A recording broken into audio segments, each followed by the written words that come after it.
Hello everyone, welcome back to our channel all about mathematics, CSIR NET and gate.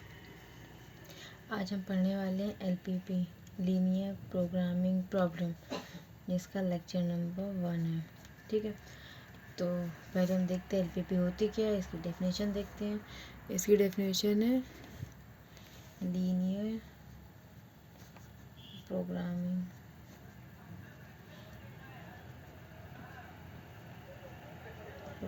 जिसको LP से denote करेंगे। ठीक है, is a mathematical technique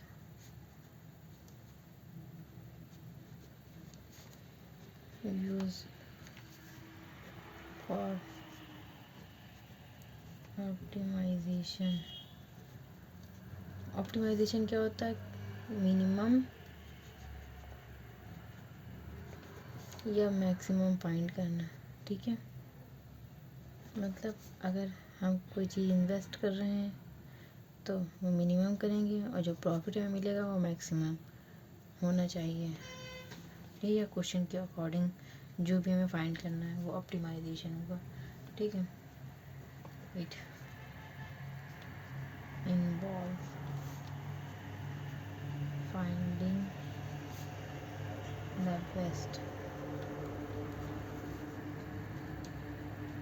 possible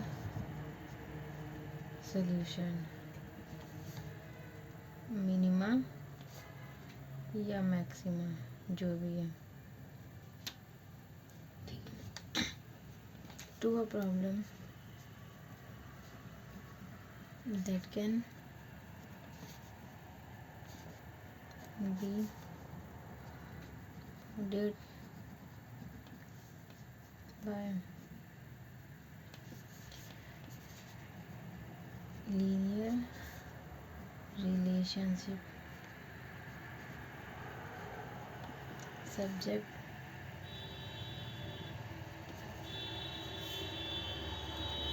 to constraint। ठीक है, ये LPP की डेफिनेशन है। आप इसको समझ गए होंगे, मैंने आपको समझा दिया है। और इसमें क्या होता है, ऑब्जेक्टिव होता है, मैक्सिमा मिनिमा जो निकालना होता है, मतलब वो ऑब्जेक्टिव फंक्शन कहलाती हैं उसको। और इसमें डिसीजन वेरिएबल्स होते हैं, कंस्ट्रेंट्स होते हैं। ठीक है, तो पहले होते ऑब्जेक्टिव क्या होता है। ऑब्जेक्टिव होता है मैक्सिमाइज और मिनिमाइज, गिवन क्वेश्चन के अकॉर्डिंग हम लोग करेंगे। अ लीनियर ऑब्जेक्टिव फंक्शन होता है डिसीजन वेरिएबल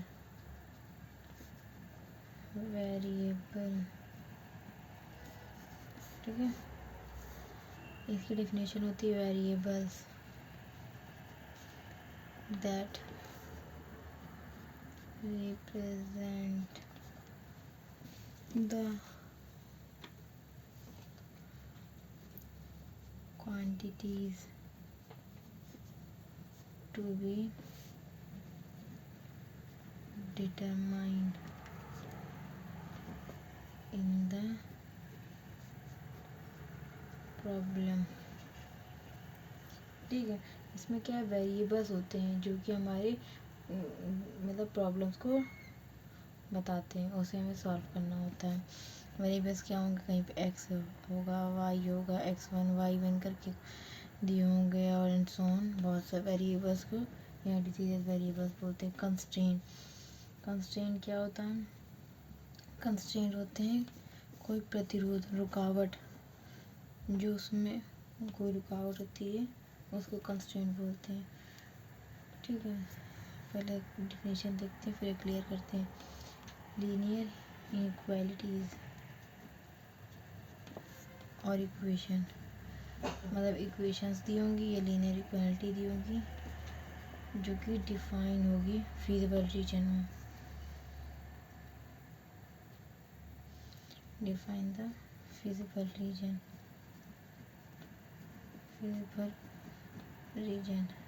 अब हमें फीजिबल रीजन एक नया नाम मिल गया।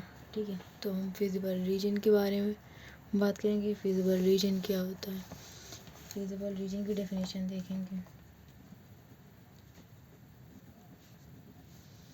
Feasible region is the set of all possible solutions that satisfy the constraint, मतलब जो कंस्ट्रेंट हमें दिए होंगे, वो जो कंस्ट्रेंट दिए हैं और उसमें जो सॉल्यूशन होगा जो उसको सेटिस्फाइड करे, उसे फिजिबल रीजन बोलेंगे। ठीक है। एलपीपी में क्या होता है, एलपीपी में हमने देखा पहला ऑब्जेक्टिव फंक्शन होता है, ऑब्जेक्टिव फंक्शन होता है, दूसरा कंस्ट्रेंट होता है, कंस्ट्रेंट है, तीसरा जो रिस्ट्रिक्शंस दिए जाएंगे कंस्ट्रेंट के वो नॉन नेगेटिव होंगे। ठीक है। जैसे कि जो वेरिएबल्स होंगे वो नॉन नेगेटिव होंगे, मतलब हमेशा पॉजिटिव होंगे या ज़ीरो होंगे। ठीक है। तो जो एलपीपी होती है उसे किस तरह लिखते हैं, general LPP problem can be stated as. ठीक है। देखो इसको इस तरह लिखेंगे, जैसे कि अगर क्वेश्चन का अगर मैक्सिमाइज करना है या मिनिमाइज करना है, कैसे करना है, जेड जैसे C1x1 plus C2x2 plus and so on plus Cn xn, equation 1। ये हमारा ऑब्जेक्टिव फंक्शन है, ये जो है ऑब्जेक्टिव फंक्शन एक हो गया डिफाइन हमारा। आप सब्जेक्ट टू कंस्ट्रेंट देखेंगे, सब्जेक्ट टू कंस्ट्रेंट। ठीक है। ये क्या होगा, ये होगा A11 x1 plus A12 x2 plus and so on plus A1n xn। यहाँ पे क्या हो सकता है, यहाँ पे लेस ग्रेटर देन का साइन भी हो सकता है, लेस देन भी हो सकता है, इक्वल भी हो सकता है, ग्रेटर देन भी हो सकता है। ठीक है। B1 तीनों सिंबल में से कोई भी सिंबल हो सकता है। ऐसे ही A21 x1 plus A22 x2 plus and so on plus A2n xn, same तीनों साइन में से कोई भी साइन हो सकता है। एंड सो ऑन इस तरह चलता रहेगा। AM1 x1 plus AM2 x2 plus and so on plus AMn xn, तीनों में से कोई भी सिंबल हो सकता है Bn। ये इक्वेशन सेकंड है। ठीक है। ये कंस्ट्रेंट है हमारी। ठीक है। अब हमारी कंस्ट्रेंट ऑब्जेक्टिव और कंस्ट्रेंट होगा। अब नॉन नेगेटिव रिस्ट्रिक्शन की बात कर सकते हैं। इसमें क्या होगा, XJ जो हमारे ये कोफिशिएंट्स हैं, ये कोफिशिएंट तो ये होती है, ये वेरिएबल्स हैं x1 x2, ये जो हैं ये हमेशा ग्रेटर देन इक्वल 0 होना चाहिए फॉर ऑल, सभी के लिए। जे की वैल्यू क्या है, 1 to n तक जाएगी। ठीक है। ये इक्वेशन 3 है, इसे बोलते हैं नॉन नेगेटिव रिस्ट्रिक्शंस। ठीक है। अगर इसे मैट्रिक्स फॉर्म में लिखेंगे तो इस तरह आएगा, जब मैट्रिक्स फॉर्म में नहीं लिखेंगे तो normal AX is equal to B type का आएगा। ठीक है। वेयर ऑल जो AIJs हैं, I की वैल्यू क्या होगी, 1 to n होगी, और J की वैल्यू क्या होगी, 1 to n होगी। यहाँ पे ये B1 B2 B3 इस तरह से BIs बनेंगे जो। ठीक है। BI में I की वैल्यू क्या होगी, 1 to m होगी, क्योंकि यहाँ पे यहाँ पे M B है। ठीक है। नंबर ऑफ बीज जो है M है।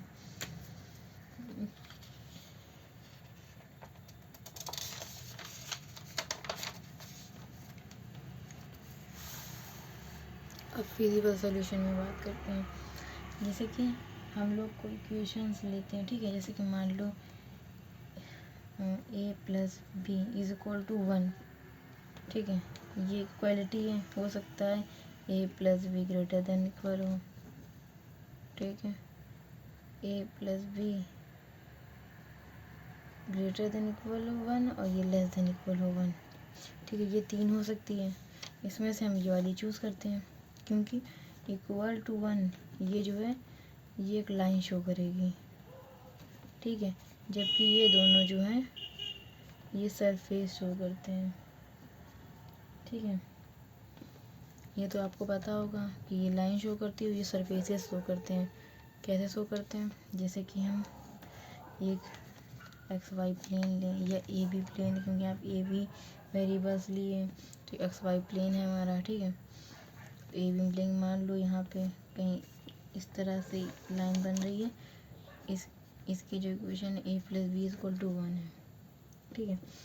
इसका क्या मतलब है, मतलब इस लाइन पे जितने भी वेरिएबल्स होंगे अगर उनको हम ऐड करें तो उसकी वैल्यू 1 होगी, ठीक है। इसका मतलब यहाँ पे भी कहीं पॉइंट मिल रहे होंगे C comma D E comma F, ठीक है, जी कॉमा एच, यहाँ भी पॉइंट मिल रहे होंगे।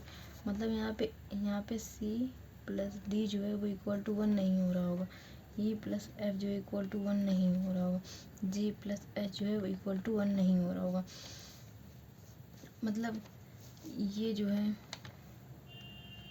लाइन, ठीक है, ये हमारा सॉल्यूशन होगा। लेकिन ये जो है ये रीजन जहाँ पे ये 1 नहीं है ये रीजन बनाएगा, ठीक है। सरफेस में ये रीजन बनाता है, सॉरी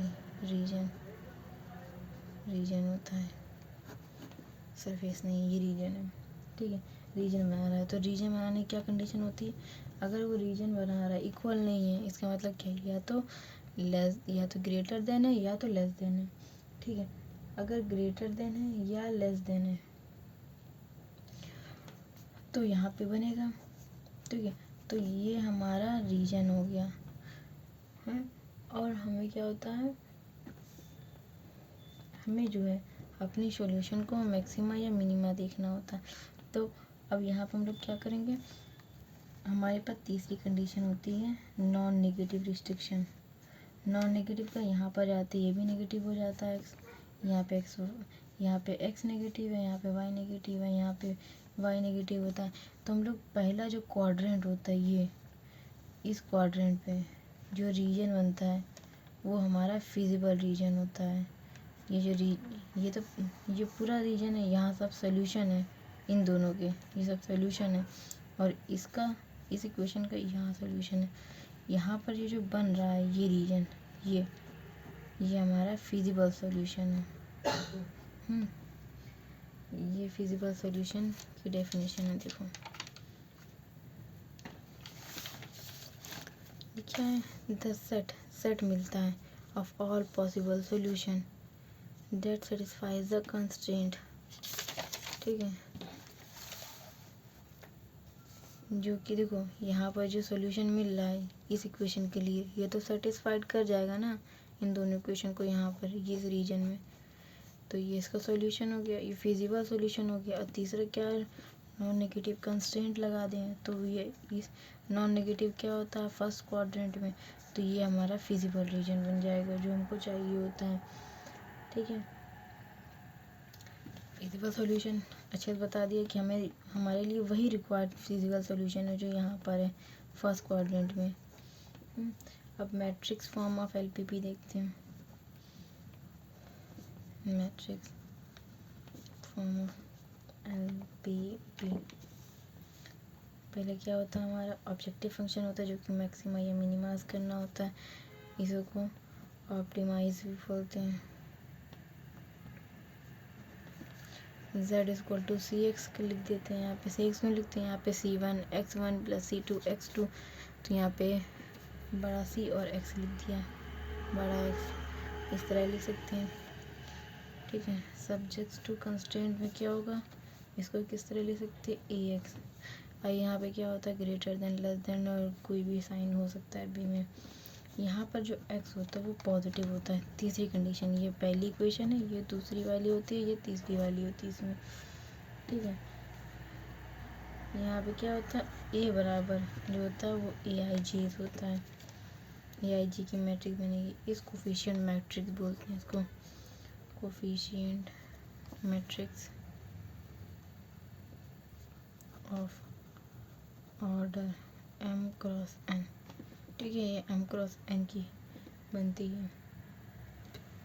इसे coefficient matrix of decision variable भी बोलते हैं। ठीक है, इसके दो नाम होते हैं। यहाँ पर जो सी होती है, ये सी वो क्या होती है, कॉलम मैट्रिक्स होती है, मतलब रो मैट्रिक्स होती है। सी एन, ये 1 क्रॉस एन मैट्रिक्स होती है, ये ऐसे बोलते हैं। और रो वेक्टर, रो वेक्टर होते हैं, इसे बोलते हैं कॉस्ट भी बोलते हैं, कॉस्ट या प्राइस बोलते हैं, प्राइस वेक्टर भी बोलते हैं। रो वेक्टर को है इज नोन एज। ठीक है, अब लिखा इज नोन एज, इसको प्राइस वेक्टर भी बोलते हैं, कॉस्ट वेक्टर भी बोलते हैं। ठीक है, जो बी होता है, बी, ठीक है, यहाँ पे बी क्या होगा, ये जो बी है ये भी क्या होता है, ये होता है row vector, column vector, b1 b2 bm, ये 1 क्रॉस m का होता है। इसको कहते हैं, इट्स कॉल्ड रिक्वायरमेंट वेक्टर। ठीक है, इस तरह यूट्यूब में पहली बार पढ़ा रहे हैं तो थोड़ा सा बोलने में लग रहा है। तो x, यहाँ पे जो x है वो ये x है। ठीक है, अब ये x वैल्यू क्या होती है, ये भी है एक column vector, x1 x2 xn, ये किसे n क्रॉस 1 का होता है। इसको कहते हैं, इस called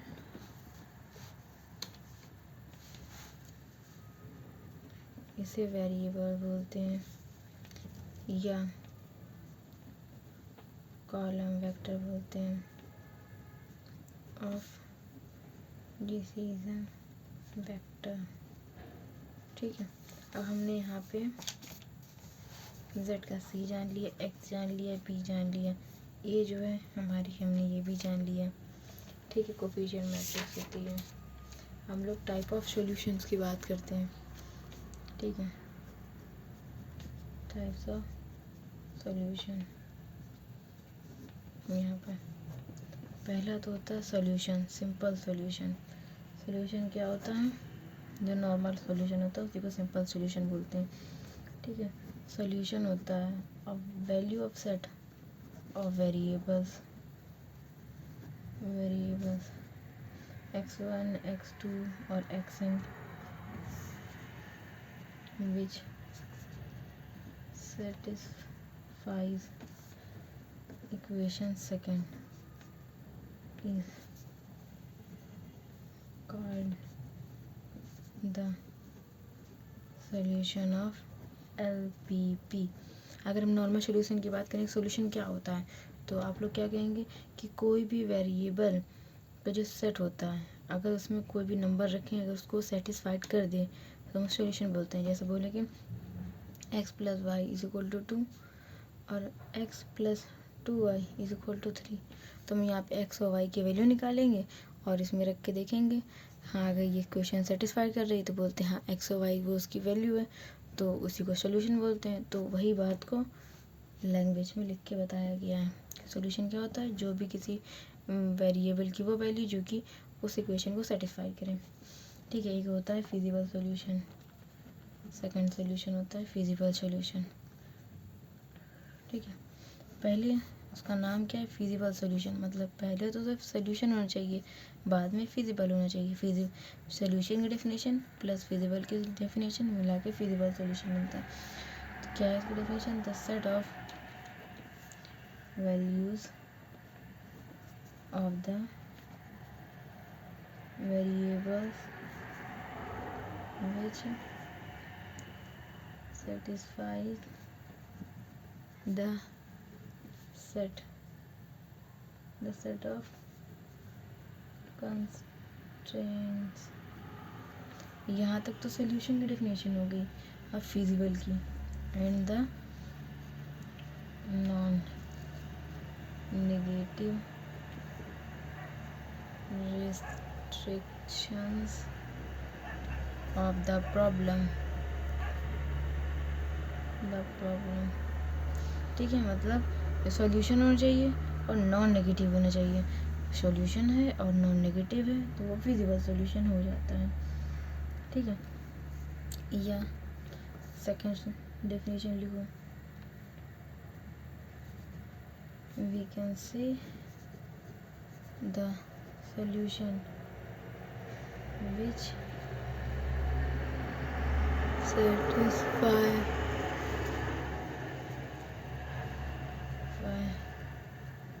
non-negative restriction of the problem। ठीक है, समझ में आ गया। पहले सॉल्यूशन होना चाहिए, सॉल्यूशन है और फिर नॉन नेगेटिव है मतलब पॉजिटिव है तो वो फिजिबल सॉल्यूशन हो जाएगा। अब तीसरा देखते हैं। तीसरा क्या है? Optimum solution. ऑप्टिमम या ऑप्टिमल दोनों एक ही के नाम है। ठीक है, ये क्या है?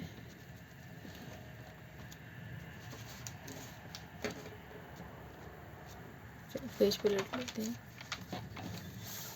इसकी डेफिनेशन है the feasible solution which optimize the objective function। ठीक है, ऑब्जेक्टिव फंक्शन को ऑप्टिमाइज करें मतलब या तो मिनिमाइज करें या तो मैक्सिमाइज करें अकॉर्डिंग टू क्वेश्चन। जो आंसर आएगा वो फिजिबल सॉल्यूशन होगा। Fourth, feasible region. feasible region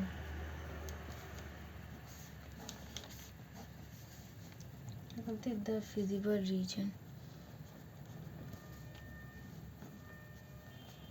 is the intersection of all region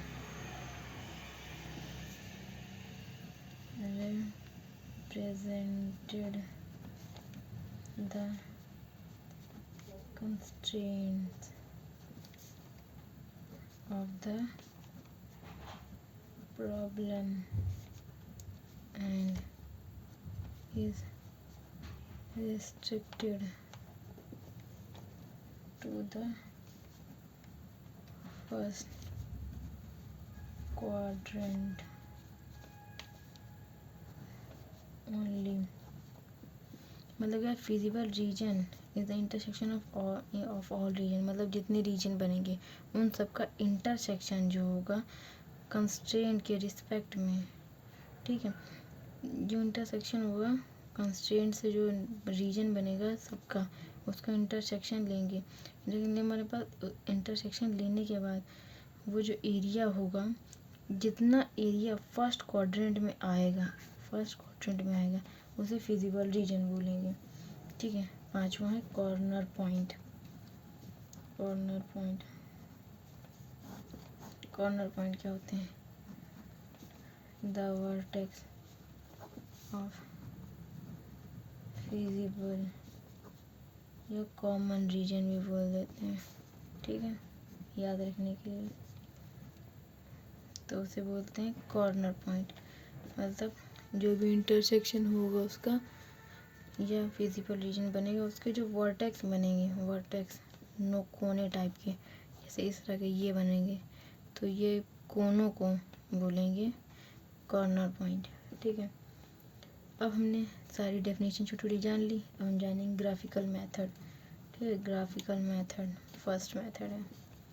ठीक है, ग्राफिकल मेथड क्या होता है। पहले ग्राफिकल मेथड के लिए पहले क्या स्टेप वन क्या है ग्राफिकल मेथड का, पहले लिख लेते हैं फिर क्वेश्चन करके समझाएंगे। आइडेंटिफाई करेंगे, आइडेंटिफाई द प्रॉब्लम, ऐसा क्या मतलब है, the decision variable,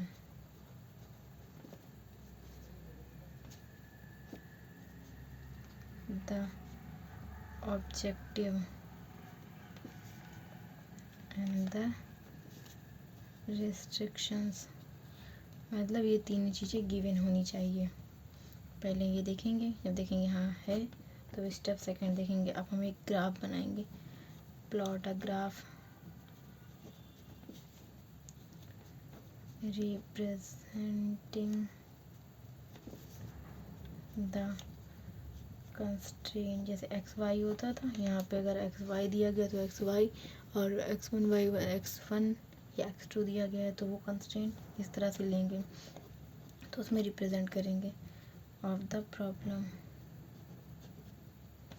and identify the feasible region. हम लोग क्या करेंगे, पहले देखेंगे ये तीनों चीज़ें गिवन है तो यहाँ LPP है। हम लोग क्या करेंगे, फिर देखेंगे कि ग्राफ बनाएंगे हम लोग, फिर ग्राफ में देखेंगे फिजिबल रीजन कहाँ है। जब फिजिबल रीजन मिल जाएगा तो स्टेप थर्ड जो है, जो फिजिबल रीजन हमें जो है स्टेप सेकंड से मिल जाएगा। एंड यहाँ पे लिख लेते हैं एंड फाइंड फिजिबल रीजन। ठीक है, फिजिबल रीजन लेंगे, यहाँ पे देखेंगे फिजिबल रीजन जो है मे बी बाउंडेड और अनबाउंडेड। फिजिबल रीजन बाउंडेड भी हो सकता है, अनबाउंडेड भी हो सकता है। अब कंपेयर करेंगे यहाँ पे, ठीक है, तो कंपेयर कोऑर्डिनेट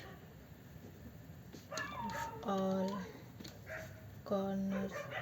अब हम सभी कॉर्नर्स देखेंगे और जो फिजिबल रीजन में है, फिजिबल रीजन के बाहर नहीं, फिजिबल रीजन के कॉर्नर पॉइंट देखेंगे। जैसे कि हमें फिजिबल रीजन के कॉर्नर पॉइंट दिखेंगे तब हम लोग क्या करेंगे, स्टेप 4 फाइंड करेंगे, find out the value of objective function at each corner. हम उन सभी कॉर्नर पॉइंट्स पे हम लोग देखेंगे कि हमारे ऑब्जेक्टिव फंक्शन की वैल्यू क्या है, जो कि हम लोग स्टेप 3 में निकाल चुके हैं कॉर्नर पॉइंट। ठीक है, कॉर्नर पॉइंट्स यहाँ निकालेंगे, यहाँ पे z की वैल्यूज़ निकालेंगे।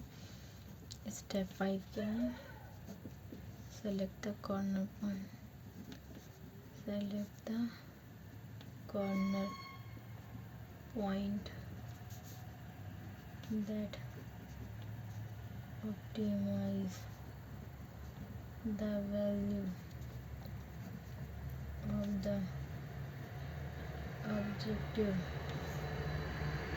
function। ठीक है, अब हम देखेंगे ऑप्टिमाइज क्वेश्चन के हिसाब से किसने ऑप्टिमाइज किया है ऑब्जेक्टिव फंक्शन में। जिसने ऑप्टिमाइज किया होगा तो हमें यहीं पर ही ऑप्टिमल सॉल्यूशन मिल जाएगा। ऑप्टिमल या उसे बोले ऑप्टिमम भी बोलते कहीं कहीं, ऑप्टिमल फिजिबल सॉल्यूशन मिल जाएगा। लेकिन याद रखना, हम ग्राफिकल मेथड जो है तब लगाएंगे जब हमारे पास जो वेरिएबल होंगे ऑब्जेक्टिव फंक्शन में वो लेस देन 2 और इक्वल टू 2 होंगे, मतलब 2 से ज़्यादा जहाँ पर ऑब्जेक्ट हमारे पास वेरिएबल्स बन जाएंगे वहाँ पर हम ग्राफिकल मेथड नहीं लगाएंगे, क्योंकि 2D में तो हमारे लिए आसान होता है, क्योंकि हम 2D में आराम से बना कर देख सकते हैं। जहाँ 3D की बात आएगी वहाँ पे जेड प्लेन भी आ जाएगा, तो हम 3D में अच्छे से एनालाइज नहीं कर सकते। ठीक है, एक क्वेश्चन लेते हैं।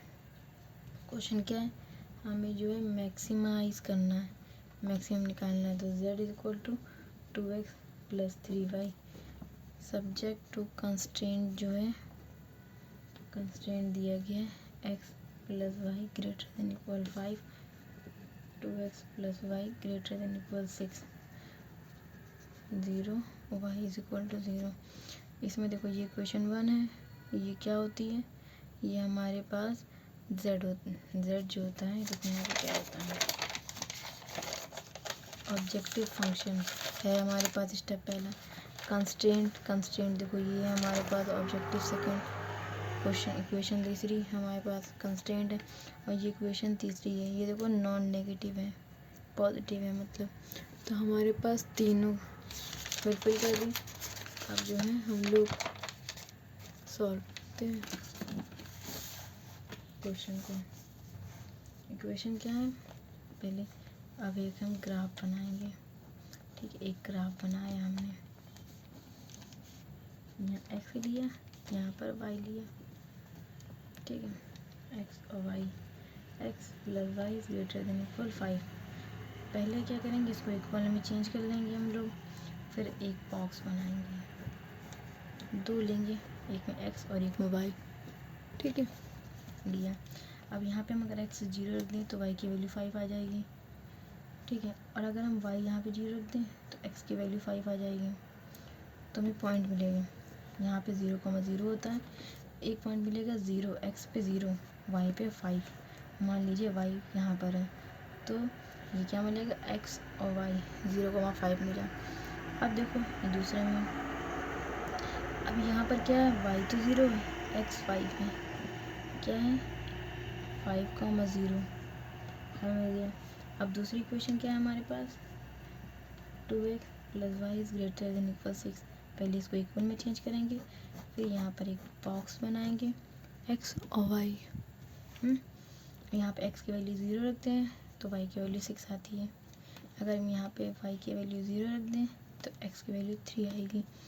तो हमारे मतलब पहले इन दोनों पॉइंट को जोड़ के हमें एक लाइन बनानी है। ये लाइन कौन सी, x plus Y is equal to 5, मतलब इसके बाहर वाला जो रीजन है ये रीजन हमारा फिजिबल रीजन बन रहा है। ठीक है, दूसरी देखते हैं।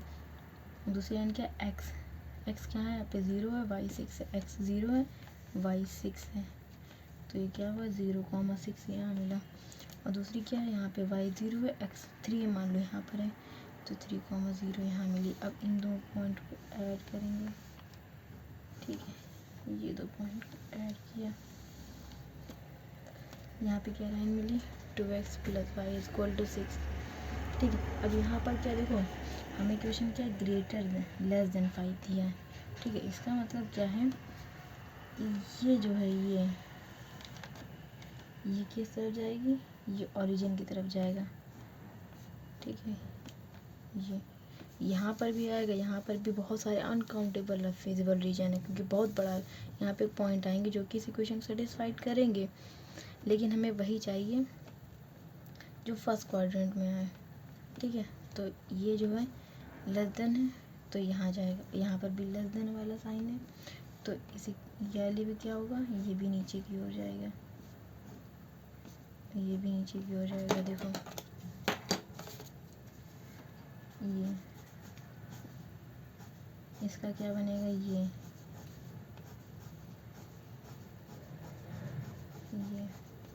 बन रहा है हमारा, इसका क्या बन रहा है, ये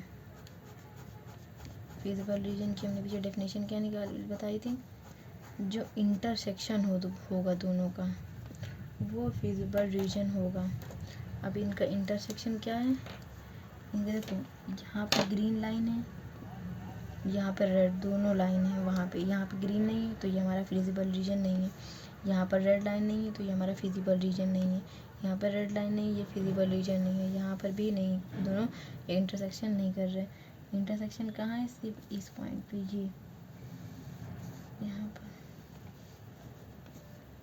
ये ठीक है। ये हमारा है फिजिबल रीजन, फिजिबल रीजन, ठीक है। अब हमें ये पॉइंट एक एक्स्ट्रा बन रहा है जो कि हमें पता नहीं है, तो हम लोग पता करेंगे। हम लोग किस तरह पता करेंगे? हम लोग देखेंगे ये पॉइंट कौन सा है। पहले हम यहाँ से क्या करेंगे, एक इक्वेशन से, ये वाली इक्वेशन से y की वैल्यू निकाल लेते हैं। y की वैल्यू क्या होगी? यहाँ से y की वैल्यू होगी y इक्वल टू 5 है माइनस x, ठीक है। और यहाँ पे पुट कर देंगे तो यहाँ पे 2x plus 5 minus x is equal to 6। यहाँ पे ये आई तो यहाँ पे x की वैल्यू क्या आ जाएगी? 1 आ जाएगी। यहाँ पे 1 आ जाएगी तो y की वैल्यू क्या, यहाँ से 4 आ जाएगी। मतलब x1 और y4, ये इनका पॉइंट है। ये x1 है, y4 है, ये पॉइंट निकला है। अब हमें देखो कॉर्नर पॉइंट मिले। कॉर्नर पॉइंट कहाँ है? एक ये पॉइंट कॉर्नर पॉइंट है, एक ये कॉर्नर पॉइंट है, ये कॉर्नर पॉइंट है, एक ये कॉर्नर पॉइंट है। 4 कॉर्नर पॉइंट मिले, ठीक है। अब इन कॉर्नर पॉइंट पे हम लोग वैल्यू चेक करेंगे z की। z क्या है? 2x प्लस 3y है, ठीक है। पहला पॉइंट क्या है? 0,0। दूसरा पॉइंट क्या है? 0,5। तीसरा पॉइंट क्या है? 1,4। और चौथा पॉइंट क्या है? 3,0, ठीक है। अब यहाँ पे वैल्यू क्या देखनी थी? मैक्सिमम वैल्यू देखनी थी, मैक्सिमम वैल्यू, ठीक है। मैक्सिमम वैल्यू कैसे देखेंगे हम लोग? यहाँ पे 2x प्लस 3y है, यहाँ पे क्या x की वैल्यू 0, y की वैल्यू 0, तो 2 इंटू 0 प्लस 3 इंटू 0 क्या आएगा? 0। अब ऐसे यहाँ पे 2x प्लस 3y, यहाँ पे वैल्यू रखेंगे तो क्या हो जाएगा? 2 इंटू 0 तो ये 0 प्लस 3 इंटू 5 15, आंसर क्या है? 15।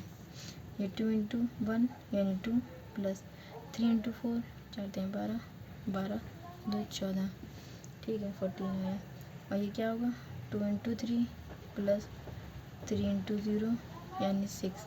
अब हमें मैक्सिमम वैल्यू देखनी है। यहाँ पर एक 0 मिली, एक 15, एक 14, 6, और यहाँ पे मैक्सिमम वैल्यू कौन सी? 15। तो हमारी ये जो है मैक्सिमम वैल्यू जो निकल कर आई, यही है हमारी ऑप्टिमल सॉल्यूशन है, ठीक है। तो आज हम यहीं तक रहने देते हैं। एक क्वेश्चन के साथ यहाँ पर ग्राफिकल मेथड एंड होता है, और हम आगे बात करेंगे कि हमें ये जो पॉइंट मिले, हम इस पॉइंट पे क्यों नहीं चेक किया, या कॉर्नर पॉइंट पर ही क्यों हमें मिले, ठीक है। सॉल्यूशन जो है कॉर्नर पॉइंट पर ही क्यों मिले, यहाँ पर भी तो मिल सकते हैं सॉल्यूशन, लेकिन हमने सिर्फ कॉर्नर पॉइंट पर ही चेक किया। तो कॉर्नर पॉइंट चेक करने का लॉजिक क्या है, इसका क्या कॉन्सेप्ट है, हम आगे वीडियो जो आएगी उस पर बात करेंगे, ठीक है। तो पढ़ते रहिए और हमें ऐसे ही सपोर्ट करते रहिए।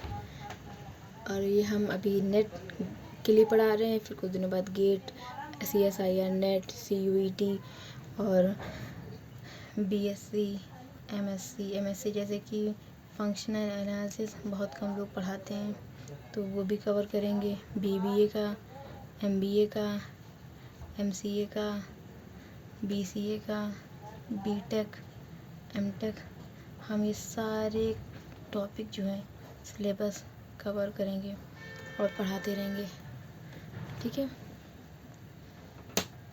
Thank you.